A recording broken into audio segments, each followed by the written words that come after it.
പ്രാതിനിധ്യമുള്ള കോൺഗ്രസ് സംഘടനയിൽ പ്രവർത്തിക്കുകയും അതിൻ്റെ സംസ്ഥാനത്തിൻ്റെ ഏറ്റവും ഉന്നത നേതാക്കളുടെ ഒരാളായി മാറുകയും ചെയ്തിട്ടുള്ള ആദരണീയനായ ഒരു വ്യക്തിത്വമാണ് അദ്ദേഹത്തിൻ്റെത്.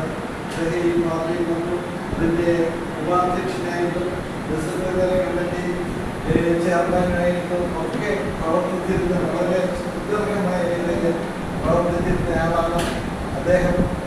ഇപ്പോൾ നമ്മുടെ പാർട്ടിയുടെ പ്രസിഡന്റായിട്ട് ഈ തിരുവനന്തപുരം ജില്ലയുടെ അദ്ദേഹത്തിന് ഈ മീറ്റിംഗിലേക്ക് ഞാൻ സ്വാഗതം.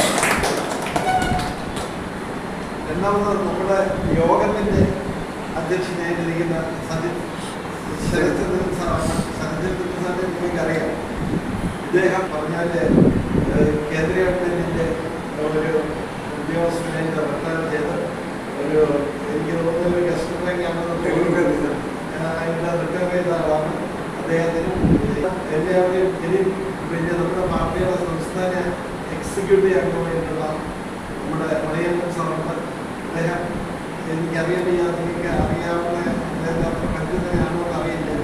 അദ്ദേഹം പൂന സിംബിയോസിസ് രോഗോളയിൽ നിന്നും ബിരുദമെടുക്കി. അതിനുശേഷം പിന്നെ ഡൽഹിയിലെ എൻറോളും ചെയ്തിട്ട് തിരുവനന്തപുരത്ത് പ്രാക്ടീസ് ചെയ്യുന്ന പിന്നെ ഇന്ത്യ മുഴുവൻ സഞ്ചാരപ്രിയനായ ഒരു ആളാണ് അദ്ദേഹം ഈ പാർട്ടിയിലെ പിന്നെ വിപുലമായ പരിചയസമ്പത്തുള്ള ഒരാളാണ്. ഈ കഴിഞ്ഞ 20-25 വർഷമായിട്ട് അദ്ദേഹം ഈ പാർട്ടിയുടെ എല്ലാ സോഷ്യലിസ്റ്റ് പ്രസ്ഥാനങ്ങളിലെ പ്രവർത്തിക്കുന്ന ആളാണ്. അദ്ദേഹത്തെ സ്വാഗതം ചെയ്യുന്നു. അത് കഴിഞ്ഞുള്ള അനില് നമുക്കറിയാം. ഈ പാർട്ടിയുടെ സോഷ്യലിസ്റ്റ് എന്നതിൻ്റെ സംസ്ഥാന സെക്രട്ടറിയായും ജില്ലാ പ്രസിഡന്റായും ഒക്കെ പ്രവർത്തിച്ചിട്ടുള്ള ഒരാളാണ്. നമ്മുടെ കൊല്ലം ജില്ലയിൽ നമ്മുടെ പ്രവർത്തനം മുന്നോട്ട് കൊണ്ടുപോകാനായിട്ട് അദ്ദേഹം സമ്മതിച്ചിട്ടുണ്ട്. അദ്ദേഹത്തിന് ഈ യോഗത്തിലേക്ക് സ്വാഗതം ചെയ്യുന്നു. പിന്നെ നമ്മുടെ പാർട്ടിയിലേക്ക് പുതുതായി കടന്നു വന്ന ഒരാളാണ്.